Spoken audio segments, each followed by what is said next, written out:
Hi, this video will explain how you can set up your loyalty widget. Before you begin, go to the Echo Marketing app. Click on the settings in the left menu, choose Accounts and Widget, and select Loyalty Widget.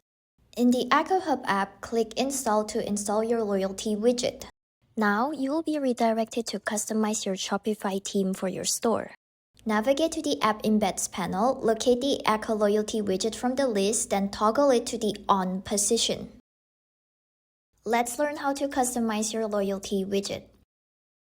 So first, choose the icon type. You can choose between icon only or icon and text for your loyalty widget.